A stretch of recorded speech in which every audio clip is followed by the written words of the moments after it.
it's June, so it's officially Pride Month. I thought I would celebrate by recommending some LGBTQI+ horror films. I've chosen a mixture of horror films, so in some of these horror films we have directors that are part of the LGBT community, or in some it's the cast or characters. Obviously I would recommend these films and have recommended most of these films already all year round, not just during Pride Month. I do try to watch a range of different horror films, and in my recommendations I do usually try to include diversity. Representation is really important because it means people can see people on screen that are like them, not just on screen but also behind the camera and in the production of the films as well. I've got a few films that I'm going to talk about today, but if you have any other recommendations then please leave them in the comments. My first recommendation is a film called Knock at the Cabin. Wen and her two dads are on vacation together. Wen is playing in the front garden whilst her two dads are out back. She gets approached by a stranger who sparks a conversation with her. This stranger tells Wen that she has to convince her dads to let him and his friends in because it is very important to save the world. She gets really scared, obviously, and runs inside. Her and her family try to not let these people in, but they end up managing to force their way in. Once inside, the strangers explain that they have a very important mission to complete in order to save the world. The three family characters, Wen, Eric and Andrew, are all so likeable from the get-go. We do get to see some of their backstory throughout the film, and it just makes it even harder to watch because we just want the absolute best for them, especially because they've dealt with hardships throughout their life. The concept of this film may sound a little bit over the top, especially with the whole save the world thing, but I promise it's done in a really good way. It's really interesting because for the most part of the film you don't know what to believe. You don't know whether to believe these strangers because obviously it seems so far-fetched, but there's different things that happen and it really gets you thinking. This is an adaptation of the book The Cabin at the End of the World by Paul Tremblay. I absolutely love this book. I do prefer the book over the film, but I do feel like that's the case with most book adaptations. This film is an emotional roller coaster, the book even more so. The book is definitely a lot more brutal and gory. The film is kind of more pans away at the gore. We don't really get to see too much. The film's definitely more of a thriller with horror elements, and the book is more straight up horror. You can watch Knock at the Cabin on Netflix.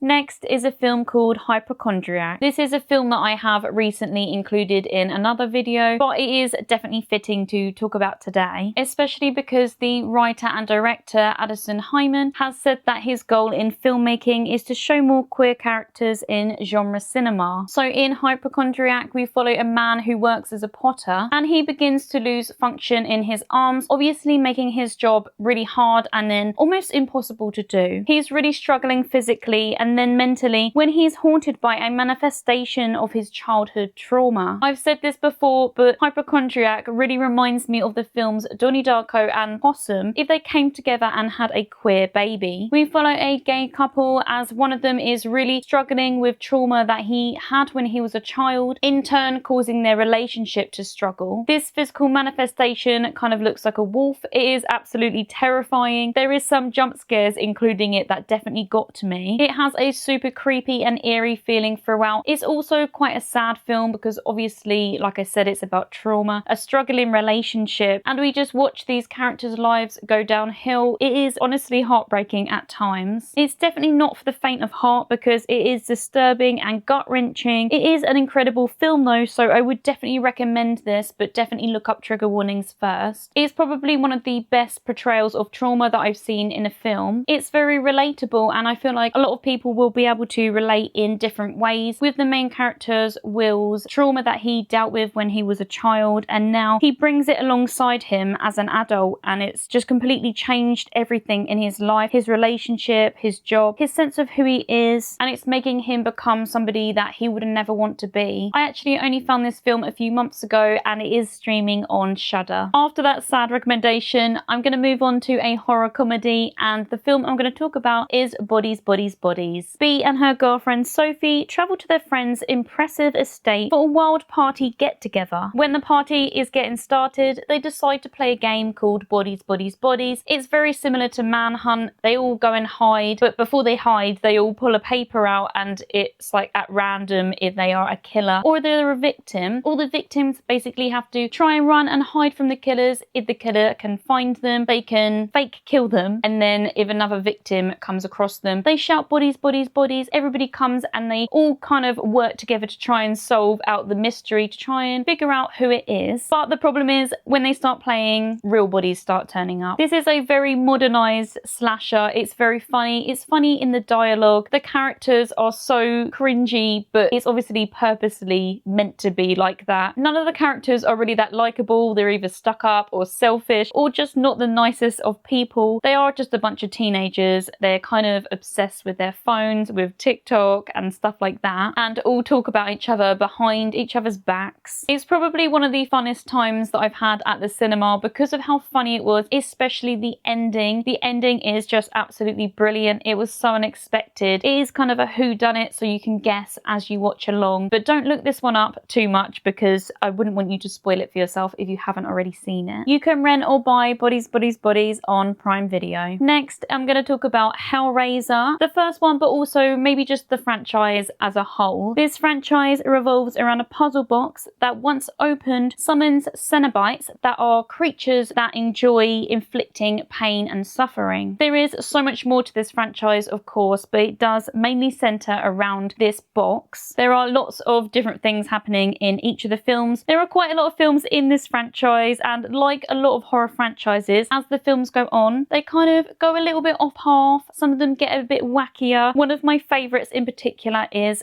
Hellraiser Hellworld, which is about a video game that people end up getting summoned into. It's a mid-2000s film and you can tell it's really cheesy and fun. The Hellraiser franchise was created by Clive Barker, who is an openly gay man. He is an absolute icon in horror. He wrote so many stories that so many horror films are based off of. Obviously the Hellraiser franchise, but as well films like Candyman and The Midnight Meat Train. There may be films that you didn't even realise that were based off of Clive Barker books. You can watch Hellraiser on Shudder. Next is Seed of Chucky, or just the whole Child's Play franchise really. But I've chosen to talk about Seed of Chucky today. In this film, Chucky and Tiffany get resurrected by their child, who doesn't realise that they are murderous criminals. Glenn, their child, doesn't agree with what their parents are doing. They are a very sensitive doll and just don't want to hurt anyone. This film was directed by Don Mancini. He is actually the whole creator of the Child's Play franchise. Don is an openly gay man and he has described consciously incorporating queer elements into the Child's Play films. I chose Seed of Chucky as it is very camp and over the top, as well as having the character of Glenn/Glenda, who is Chucky and Tiffany's child who has a gender identity crisis. I really do love this whole franchise. It definitely gets way more wackier and campier as the films go on, where Chucky starts to become a bit more funny with his one-liners and his mischievousness. He is a very likable character, although he's a villain. It's also worth mentioning that the Chucky TV series, also created by Don, it has a main character who is queer. I do unfortunately think that the series may have been cancelled. I'm not sure. I've actually only watched a few episodes of the first season and it was really, really good, so I am excited to continue watching that. You can rent or buy Seed of Chucky on Prime Video. The next film is Love Lies Bleeding. Gym manager Lou meets a new girl who is passing by the town and using their gym, called Jackie. They quickly hit it off in a whirlwind romance, but life gets in the way with Lou's criminal family and Jackie's determination and desperation to compete in bodybuilding. Love Lies Bleeding is directed by Rose Glass. She also directed Saint Maud. Both of these are A24 films. Although very different films, Saint Maud is a religious horror film, whereas this one is more of a thriller with horror elements. Most of the horror elements come in the form of body horror. There is a lot of needles. Some of the body horror is really hard to watch. It's really cool. It's really, really unique and creative. Love Lies Bleeding has such a captivating story and it has an ending that you definitely won't forget. You can watch Love Lies Bleeding on Prime Video. The last film that I'm going to speak about is a film that came out this year, and that is Bloody Axe Wound. In this dystopian reality, Abby's father is a serial killer, popular for capturing his real-life killings on tape for them to be released on VHS and sold at their physical media store. Her dad is getting older and he's just not able to continue what he's doing, so he tells his daughter that it may be time to take over the family tradition. This is a very fun horror film. There are some funny moments. It is kind of like a teen horror kind of vibe. It gives me the same vibe as like Happy Death Day, Freaky and that kind of thing. thing. It has some really impressive practical effects which made the gore look really realistic. We don't get a massive amount of gore, but I do feel like that is because it is kind of like a teen film. We get some queer romance along the way as well. I really loved the story. It gave some extra depth having the romance element to it as well, which was really sweet at times. It is an extremely easy watch and just a very entertaining one. The main thing that makes this film different from other slashers is that it's set in this dystopian reality where I guess, I don't know, it's like invisible cameras or somehow this serial killer's killings end up getting recorded and then they release them as like horror films, but there isn't anyone actually there recording them. It just like happens. They just are on there. So it's something that you just can't question. It's kind of confusing and can be a bit weird to get your head around at first. It's just one of those things where you just have to not think about it and just go with the flow. Bloody Axe Wound is available to watch on Shudder. So that is all the recommendations I have for today's video. If you would like a part 2, then let me know. Definitely let me know which ones are your favourites and if there are more that you would add to this list. Thanks for watching and I'll see you again in another one soon.